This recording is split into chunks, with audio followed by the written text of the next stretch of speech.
Baharudin Jusuf Habibie atau B.J. Habibie adalah Presiden Indonesia yang lahir di Parepare, Sulawesi Selatan pada tanggal 25 Juni tahun 1936. B.J. Habibie adalah anak keempat dari 8 bersaudara.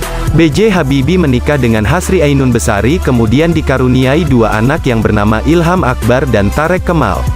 Penetapan B.J. Habibie sebagai Presiden Indonesia yang ketiga dilakukan oleh Presiden Soeharto ketika krisis moneter 1998 terjadi. Salah satu perwujudan perilaku berorientasi pelayanan ialah memenuhi kebutuhan masyarakat secara responsif.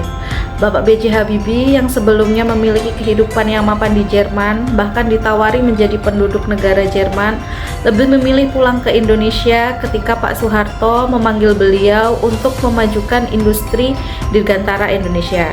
Dan beliau lebih memilih untuk melayani masyarakat Indonesia daripada menikmati hidup beliau yang sudah mapan di Jerman. Hal ini berarti beliau memiliki core value berakhlak, yaitu pada berorientasi pelayanan. Akuntabel. Bapak B.J. Habibie membuat beberapa kebijakan dan keputusan yang beliau ambil ketika menjadi presiden dalam waktu singkat. Undang-Undang Otonomi Daerah dan Undang-Undang Anti Monopoli disahkan saat masa jabatan beliau. Pak B.J. Habibie tidak menyalahgunakan kewenangan jabatan. Sikap ini terlihat dari kepemimpinan beliau semasa menjadi menteri, wakil presiden, dan presiden. Beliau bersih dari bayang-bayang kasus korupsi, kolusi, dan nepotisme. Dalam hal ini, kita sebagai ASN dapat menerapkan nilai akuntabel, yaitu melaksanakan tugas dengan jujur, bertanggung jawab, cermat, disiplin, dan berintegritas sesuai dengan jabatan masing-masing. Kompeten. B.J. Habibie memiliki prestasi di bidang teknologi, terutama di penerbangan. Beliau juga terlibat dalam pembuatan pesawat dan menciptakan sebuah pesawat yang sangat canggih. Pak B.J. Habibie dikenal internasional dengan nama Mr. Crack. Kisah ini berawal dari kecelakaan pesawat yang terjadi pada tahun 1960-an, di mana kecelakaan ini teridentifikasi terjadi karena kerusakan konstruksi pesawat yang tidak mampu dideteksi sebelumnya. Berkat beliau, perjalanan pesawat di dunia internasional lebih aman dan mengurangi angka kecelakaan karena kerusakan material saat terbang. Harmonis. Pak B.J. Habibie suka menolong orang lain. Sikap ini terlihat dari keaktifan beliau dalam mendorong pertumbuhan demokrasi nasional. Beliau merupakan penasehat proses demokrasi di Indonesia pada organisasinya, Habibie Center. Pak B.J. Habibie membangun lingkungan kerja yang kondusif. Beliau mampu mengembangkan berbagai teknologi pesawat dibantu oleh 16.000 pegawai di bawahnya.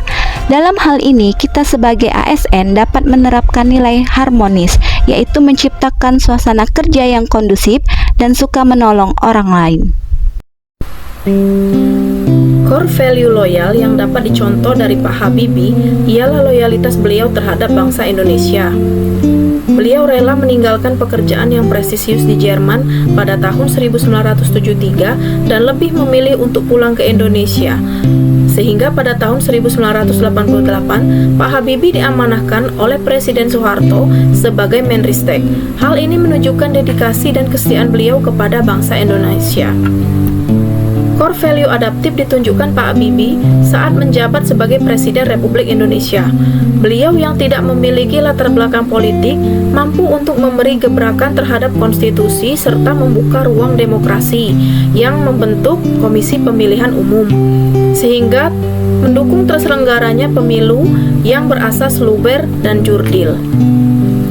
Selama menjadi presiden, Pak Habibie menjalin kerjasama dengan organisasi tingkat dunia seperti World Bank dan IMF untuk merevitalisasi perekonomian bangsa Indonesia setelah mengalami krisis. Nilai kolaboratif inilah yang ditunjukkan oleh Pak Habibie dengan membangun kerjasama yang sinergis serta menelurkan gagasan untuk menyelesaikan masalah ekonomi yang dihadapi bangsa Indonesia secara bersama-sama.